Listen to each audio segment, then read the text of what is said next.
Morning sunlight spilled across the streets of Chicago's Loop, glinting off the glass facade of Untitled Tower. The 60-story building rose like a shard of polished steel, its windows catching the light and scattering it over the traffic below. On the top floor, far above the horns and chatter, Evelyn Eva Coleman moved quietly around the long mahogany conference table, her gray uniform blending into the room's muted palette.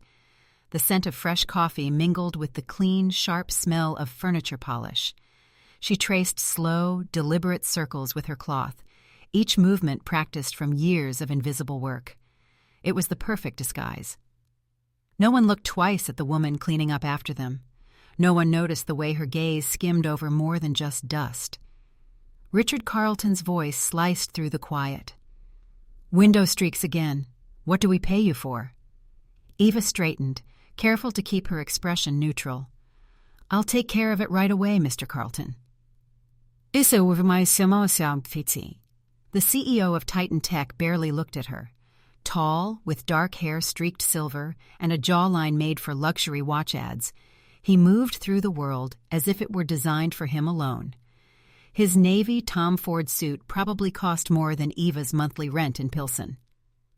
"Do that," he said, already turning toward his desk. "The Halviks people will be here in an hour. Everything needs to be perfect." He tossed a thick folder onto the desk, and several pages fanned out across the floor.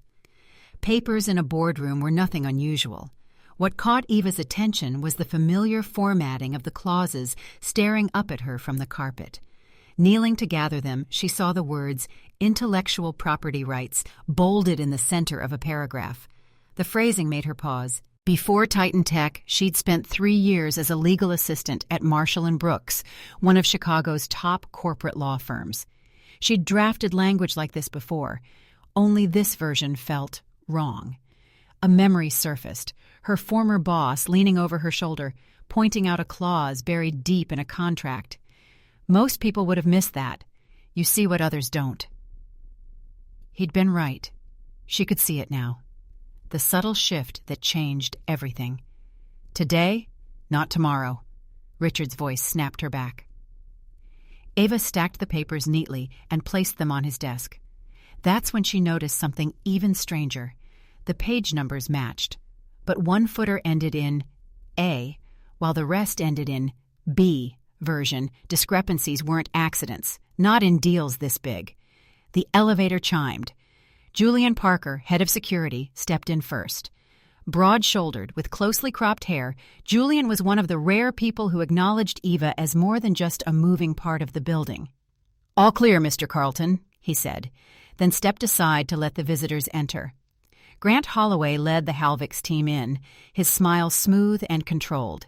He clasped Richard's hand with the overconfidence of a man certain the deal was his.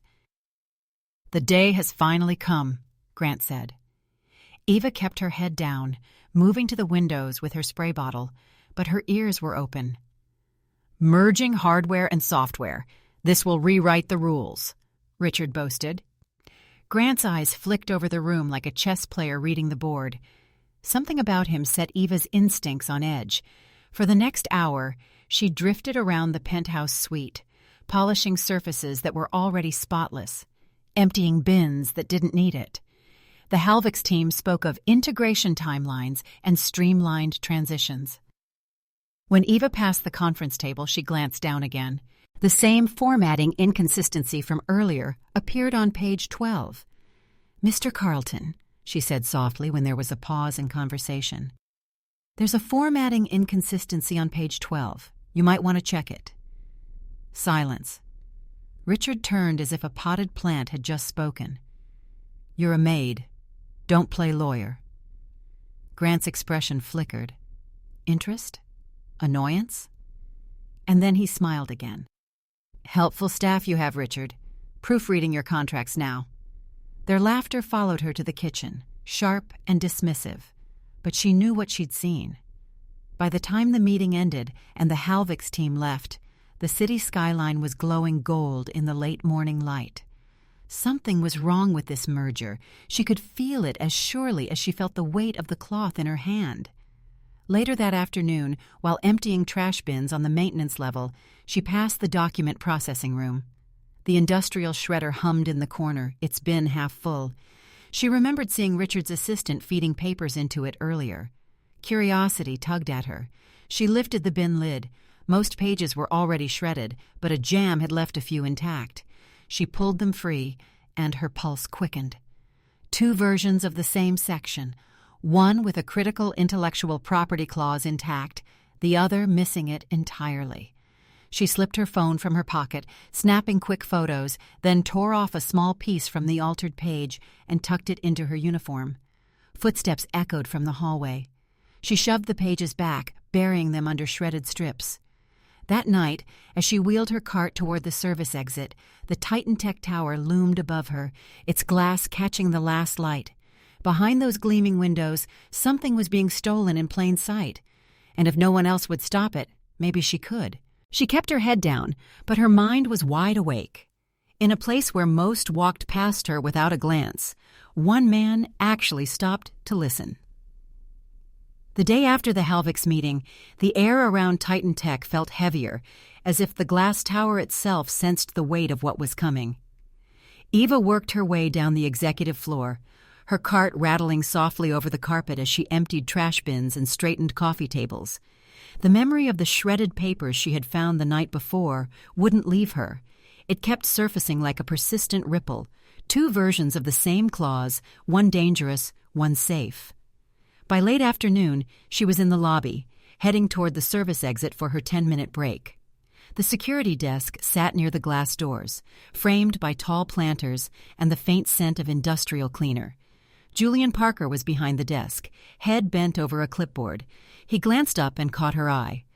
"Afternoon, Eva," he said, his voice steady and warm in a way that made her pause.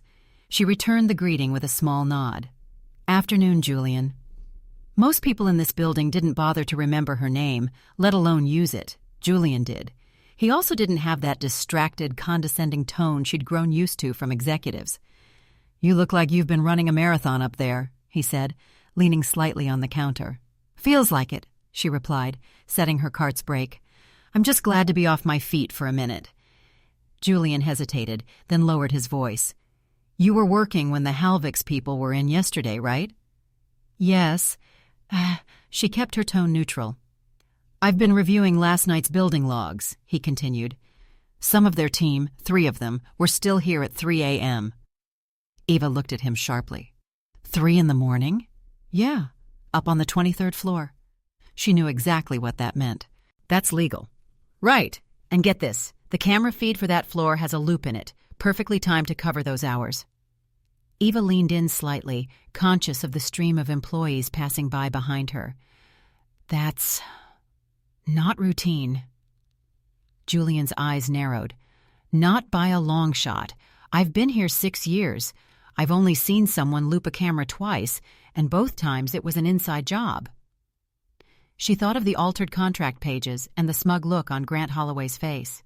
So whatever they were doing, they didn't want it recorded. Julian's gaze was direct. "Exactly.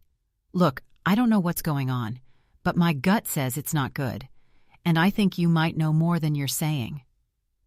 Eva weighed her options. Trust was a currency she didn't spend easily anymore, but something about Julian's steady tone and open stance reminded her of the few colleagues she'd had at Marshall and Brooks who'd actually believed in doing the right thing. "I've noticed some inconsistencies," she said slowly. "I'm not sure yet, but if I'm right, it's serious." Julian nodded, as if he'd expected her to say that. "If you need access to something, cameras, logs, floors you can't get into, come to me. I don't like the smell of this merger, and I'd rather not see Titan Tech gutted while everyone's busy popping champagne." A small smile tugged at her lips, despite the tension in her chest. "You might regret offering that." "I doubt it," he said. "Just promise me you'll be careful." The next 2 days passed in a blur of routine tasks and quiet vigilance. Eva kept to her routes, dusting, wiping, refilling, but her mind cataloged every snippet of conversation, every file left unattended on a desk. She saw more of the Halvix team than she liked, always in pairs, always carrying slim leather folders. On Friday evening, as the winter dusk turned the city streets into ribbons of red taillights, Eva spotted Julian near the freight elevator. He was waiting, a keycard in hand. "You said you might need help," he said. "That offer still stands." Eva glanced around the empty corridor. "Tonight?" "Tonight," he confirmed. "Fewer eyes." She hesitated only a moment before nodding. The service elevator groaned as it carried them up to the 23rd floor. The doors opened onto a dim hallway, lined with closed office doors. The legal department's outer area was deserted, desks sitting like islands in the glow of idle computer screens. Julian led her to a secure door at the far end. "This is the records room, keycard access only. I'll keep watch." Eva slipped inside. The air was cool and smelled faintly of paper and toner. Metal filing cabinets lined the walls, and in the center, 3 computer terminals glowed softly. She sat at one, her fingers flying over the keyboard. Folder after folder opened on the screen. Contract drafts, memos, correspondence. She navigated to one labeled Halvix Integration. Inside were multiple versions of the merger agreement, each with minor edits. She opened the earliest draft. Clean, balanced, and then the most recent. Her stomach tightened. The IP clause was gone, replaced with language transferring all rights to a joint holdings entity controlled entirely by Halvix. She printed 2 key pages, then slipped them into a manila folder she'd brought. A sound in the hall made her freeze. Voices, one male, one female, growing louder. She recognized Emily Brooks, Richard's assistant. Eva shut down the terminal and crossed to the door, peeking out. Emily and another staffer were heading toward the copy room down the hall. But as they passed, Emily glanced toward Julian, who stood casually near the elevators. Eva stepped back inside, her pulse quickening. She took the service stairs down to 22, hoping to avoid further notice. The conference rooms here were dark, except for one near the corner where faint light leaked under the door. She couldn't resist peeking in. The long table was covered in papers and empty coffee cups. In the center sat a single folder marked Final, VB. She didn't touch it, but she didn't need to. She already knew what the B meant. By the time she and Julian exited into the cold night air, Eva felt the weight of what they'd seen pressing against her ribs. "Whatever this is," Julian said, "it's bigger than I thought." She met his gaze. "Then we'd better be ready for it." Eva's bus was pulling up to the corner. She climbed aboard, taking a seat near the back where she could watch the city blur past. The lights of Titan Tech glowed in the distance, a beacon and a warning all at once. Eva's gut told her this was no coincidence. And she was right. Quiet footsteps in quiet halls often lead to the loudest truths. The cold of late February had settled over Chicago, the kind that made the air brittle and every exhale visible. Inside Titan Tech's tower, however, the night air was warm and still, humming with the low drone of the HVAC system. The building felt like a sleeping giant, empty corridors stretching into shadow, glass walls reflecting pockets of light, and the occasional flicker of a monitor left running after hours. Eva waited in the shadowed corner of the maintenance level, the faint smell of floor polish lingering in the air. Midnight was a strange hour for her to be at work, but Julian had been specific. This was the only time they could move without attracting too much attention. When the side door eased open, she saw him, broad-shouldered under his Navy security jacket, a knit cap pulled low over his hair. "We've got maybe 20 minutes before the next patrol loop," he whispered. "Elevators on manual override." Eva fell into step behind him as they moved through the service corridors. The carpet muffled their steps when they reached the 23rd floor, the legal department. Here, everything smelled of paper and toner, and the air had that faint metallic tang of electronics cooling down. Rows of glass-walled offices lined the perimeter, blinds drawn in some, left open in others to reveal neat desks and high-backed chairs. The central bullpen was a grid of paralegal workstations, each with neatly stacked files and a few personal trinkets, photos of kids, novelty mugs. Julian led her to a heavy door at the far end, swiping his keycard. The records room clicked open with a soft hum of the magnetic lock. "I'll stand watch," he said. "If anyone comes, I'll give you the signal." Inside, the room was lit by recessed panels in the ceiling, their glow almost too white against the pale walls. 4 long rows of cabinets stood like sentinels, each drawer labeled with precise, blocky handwriting. In the center, 3 desktop terminals awaited, their login screens reflecting in the gloss of the laminate table. Eva sat at the nearest computer, typing in a guest credential Julian had secured. The desktop sprang to life and she navigated quickly. Years in a law firm had made her fluent in the filing logic of attorneys. There it was. Halvik's integration. Drafts. A neat progression of files, each stamped with a date and a version number. She opened the earliest complete draft from 6 weeks ago, scanning through its clauses. It was as she remembered from her glimpse the other day. Fair, balanced, a merger in the truest sense of the word. Then she opened the most recent version, dated just 2 days ago. The differences were subtle until page 34, where the familiar intellectual property clause had been replaced. In its place, a transfer of all patent and technology rights to a joint holdings entity under the operational control of Halvik's. Her throat tightened. The language was sly, too tidy to raise alarms for someone skimming. But the effect was catastrophic for Titan Tech. She printed 2 copies of the crucial pages, sliding them into the manila folder she'd brought. Then she used her phone to photograph the clauses side by side, each shot crisp and clear. Out in the hallway, Julian shifted his weight, scanning the corridor. He caught the faint reflection of movement on a glass panel down the hall, a silhouette at the far end. He tapped twice on the doorframe, their agreed-upon signal. Eva shut down the terminal, tucking the folder under her arm. She stepped into the hall, her eyes following Julian's subtle nod toward the movement. Emily Brooks, Richard's assistant, was walking with another staffer, a slim man with dark-framed glasses. Their voices were low but urgent. They passed without slowing, heading toward the copy room, but Emily's gaze flicked once toward Julian, lingering just a beat too long. Julian murmured, "Let's take the stairs."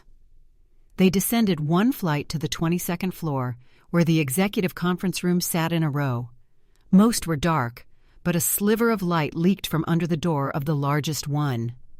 Curiosity tugged at Eva, even as she told herself to keep moving.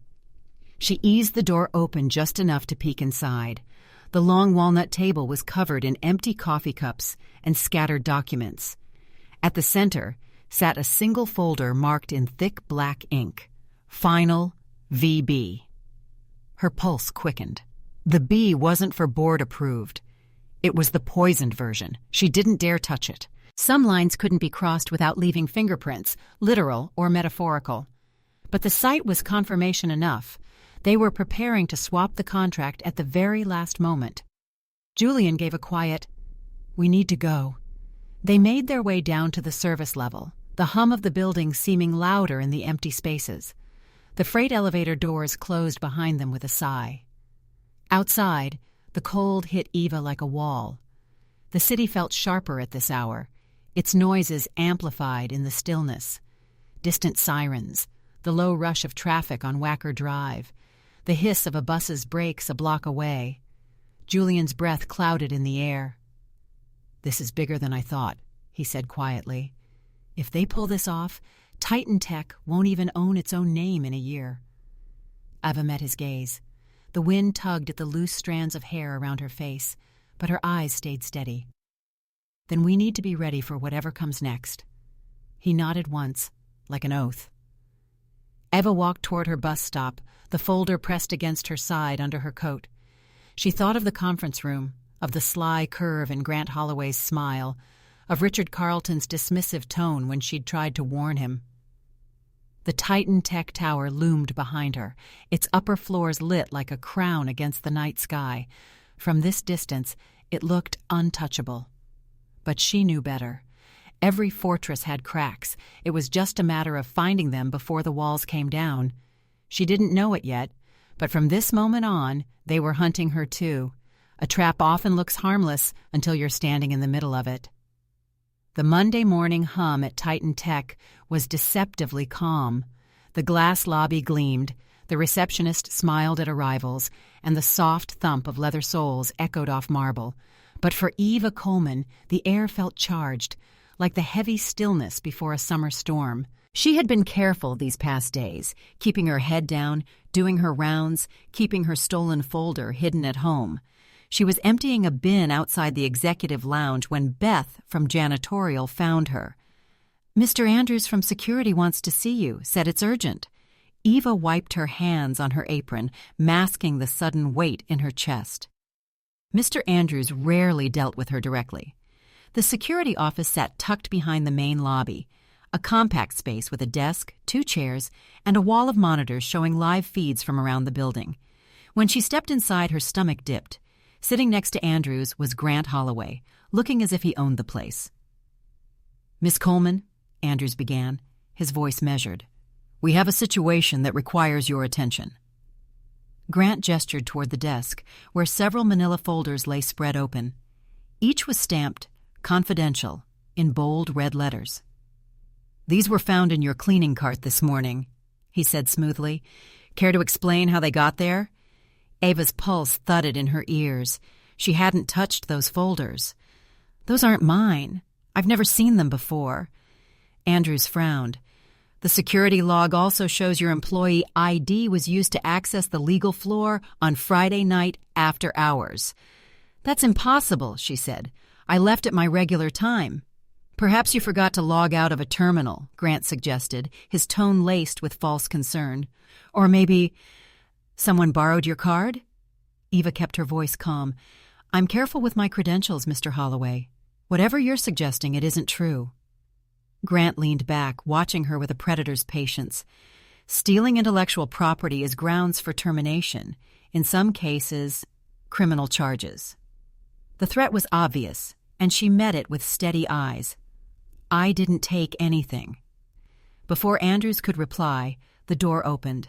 Julian stepped inside, eyes locking on Eva before flicking to Andrews. "Sir, I need to show you something. Urgent." The 2 men stepped into the hall. Through the thin wall, Eva caught muffled words. Footage planted. Not her. When Andrews and Julian returned, Grant's easy smile had tightened. Andrews addressed Eva. "We'll pause this discussion. You can return to your duties for now." She stepped into the hallway with Julian close behind. "What happened?" she whispered. "I showed him the footage," Julian murmured. "One of Grant's guys slipped those folders into your cart when you were cleaning the 12th floor. Andrews is with Townsend now, going through it frame by frame." Relief washed through her, chased quickly by a fresh wave of unease. If Grant was willing to plant evidence, there was no telling what he might try next. That night, after her shift, she sat in her small apartment, the folder of printed clauses open on her lap. Her phone buzzed. It was Maya, her sister. "I saw something online about Titan Tech's merger," Maya said without preamble. "Eva, don't get involved. I mean it. Remember last time?" Eva's hand tightened around the phone. "This is different." "No, it's not," Maya countered. 5 years ago, you stuck your neck out at Marshall and Brooks, and they chopped it off. You lost your career, your savings. And I'd do it again, Eva cut in, because it was the right thing to do. A heavy silence followed. Then Maya said softly, "Just be careful. I don't want to lose you too." After they hung up, Eva stared at the folder, the legal language blurring. She thought of the smug curve of Grant's smile, of Richard Carlton's dismissive wave. They weren't just trying to win a deal. They were trying to erase anyone who stood in the way. The next morning, she timed her cleaning route to coincide with Patricia Townsend's coffee break. She found the COO alone in the executive lounge, reviewing documents. "Ms. Townsend," Eva began quietly, "I believe there's something wrong with the Halvix contract. There are discrepancies between versions, especially the IP rights clause." Townsend's sharp gray eyes studied her. "That's a serious claim. How do you know this?"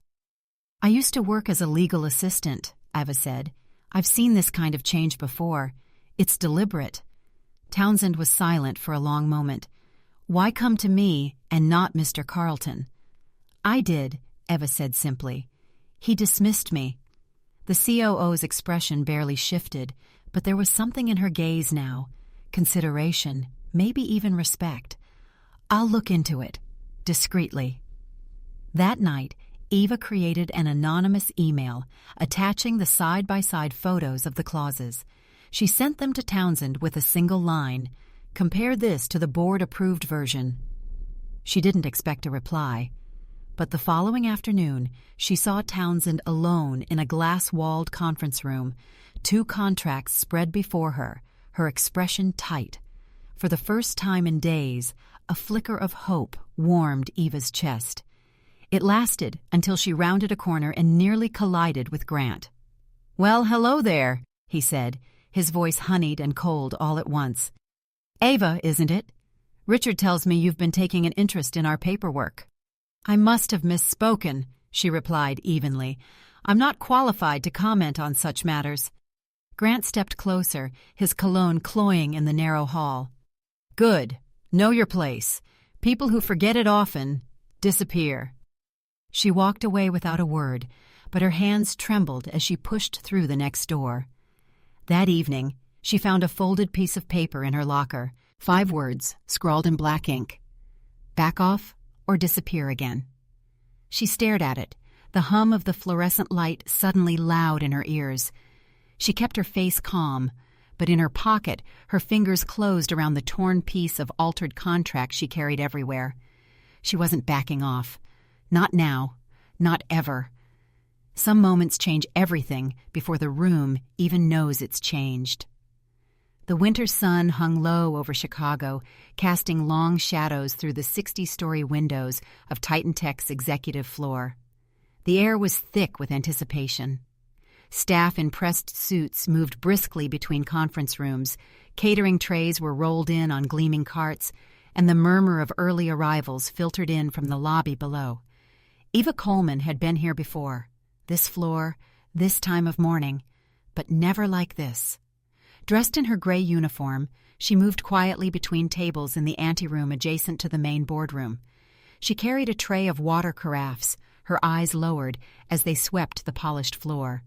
But beneath that practiced calm, every sense was alert.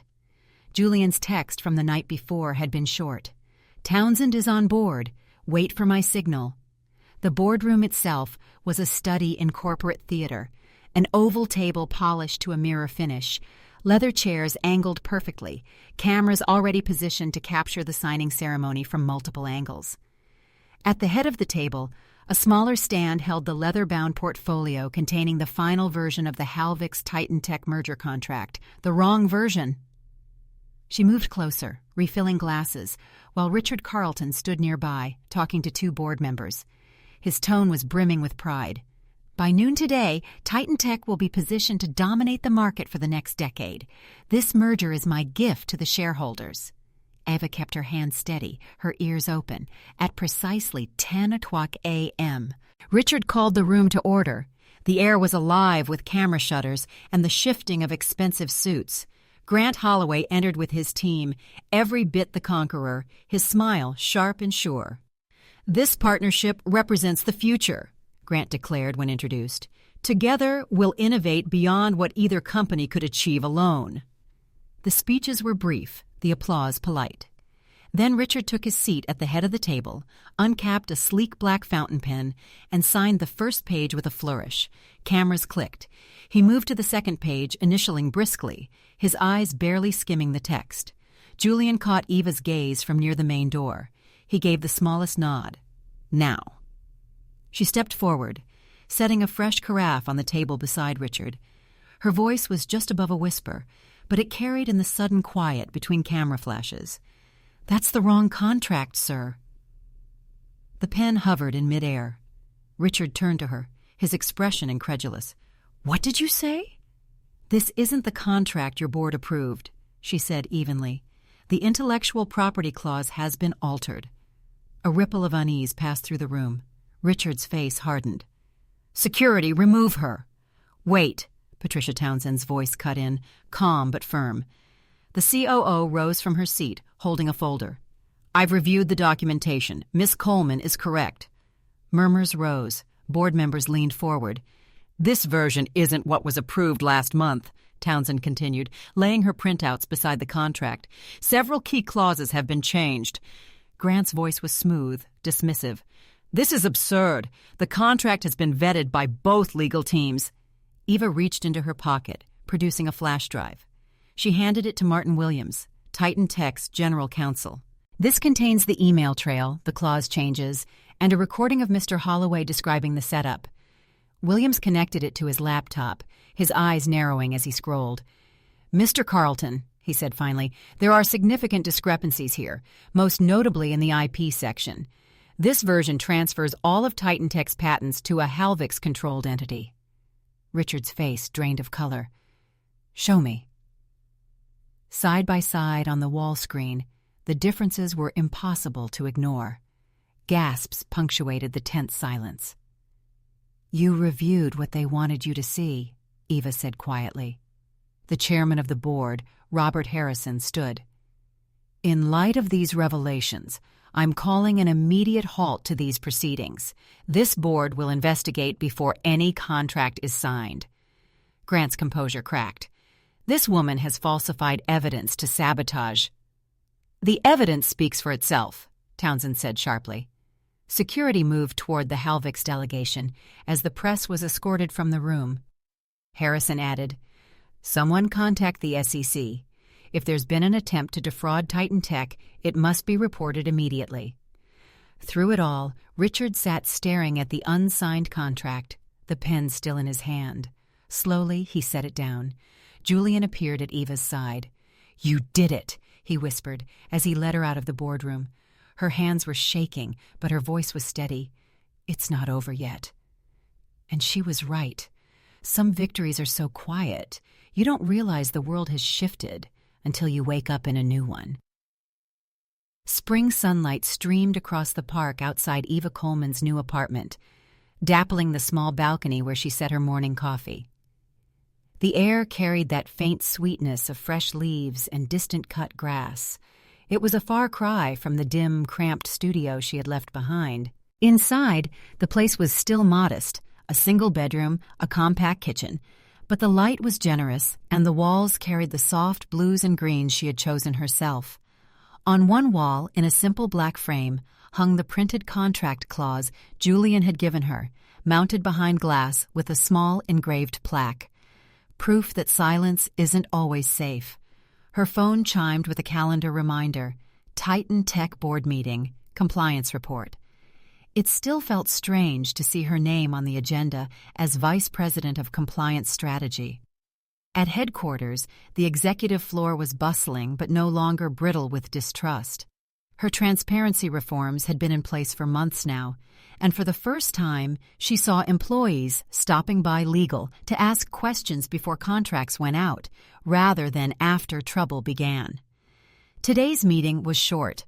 Updates on the SEC's ongoing case against Halvix, a summary of improved ethics ratings, and a note that Titan Tech's recruitment numbers were the highest they'd been in 5 years. Walter Bennett, the board member who had first backed her, nodded across the table as she finished her presentation. "Impressive work, Miss Coleman," he said. "We're not just recovering, we're setting a standard." After the meeting, Patricia Townsend joined her in the hall. "Walk with me?"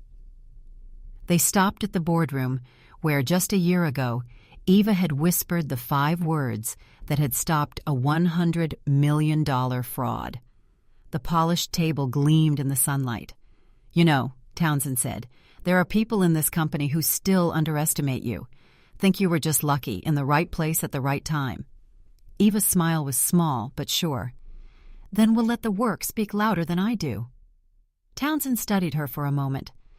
"The board's discussing expanding your division. Other companies are watching what we've built here. You ready for that?" "I think I've been ready longer than anyone realized," Eva replied. That evening, she and Julian met for coffee at a quiet corner shop. He was thriving in his new role as head of security operations, the lines of stress around his eyes softer now. "Grant Holloway's trial starts next month," he told her. "Word is he's planning to take the stand." Eva stirred her coffee. "And Richard?" "Plea deal's still on the table, but the feds want him to testify against Halvick's first. He's not exactly a free man." They sat in companionable silence for a moment. Then Julian grinned. "You know, for someone who just wanted to clean offices and go home, you've stirred up quite a storm." She laughed softly. "Sometimes the storm's already there. You just decide whether to open the window." A week later, an envelope arrived at her apartment. Inside was a letter on heavy cream stationery. No return address. The handwriting was unfamiliar. "Miss Coleman," it read. "I attended the Titan Tech Gala last month. Your speech reminded me of something I'd forgotten, that truth often comes from where we least expect it. I was once in a position to help someone like you and failed. I won't make that mistake again. Thank you for the reminder." No signature. She set the letter beside Julian's framed contract clause. The two pieces told the story better than any headline could. A whisper in the right moment, an ally in the right place, and the stubborn refusal to look away when the easy choice was silence. Later that night, she stood on her balcony, watching the city lights flicker to life. Somewhere out there, others were carrying their own truths, waiting for the right time to speak. And she hoped, quietly, fiercely, that when they did, someone would be ready to listen. Because she knew now, with absolute certainty, that the smallest voice could change the largest room, and hers would never be silent again. There's a certain hush that lingers in the air after a storm has passed, when the streets are washed clean and the light feels softer somehow. Looking back on all that unfolded, you can almost see the quiet moments where everything turned, the glance exchanged across a room, the single sheet of paper tucked safely away, the whisper that cut through the noise. In the end, it wasn't the grand speeches or the heavy titles that saved Titan Tech, but the steadiness of someone too often overlooked. The heart of this story isn't about a boardroom or a contract. It's about dignity, holding on to it when the world would rather you shrink into the background. It's about finding the courage to protect what is right, without shouting, without cruelty, but with a kind of grounded grace that leaves the door open for something better to grow. The Black community has lived with this lesson for generations, teaching each other that you can demand justice without losing the kindness that defines you.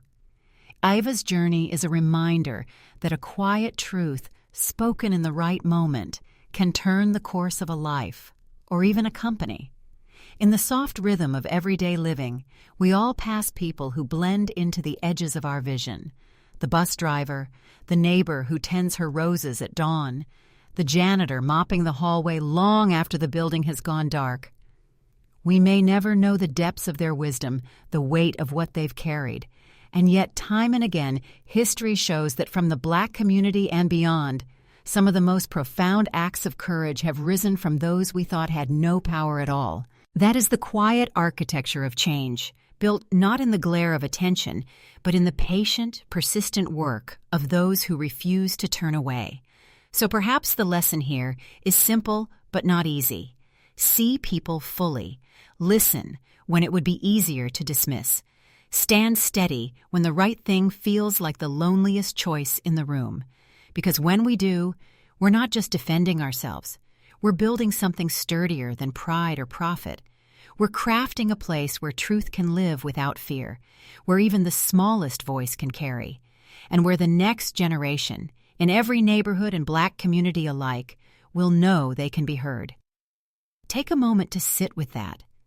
Think of the people in your own life who've stepped in quietly at just the right time to steer you away from harm or toward hope. Their names may not be in headlines, but their light is steady. And if this story touched something in you, consider sharing it with someone who needs a reminder that they matter, that their truth matters. You never know whose whisper might be the one that changes everything.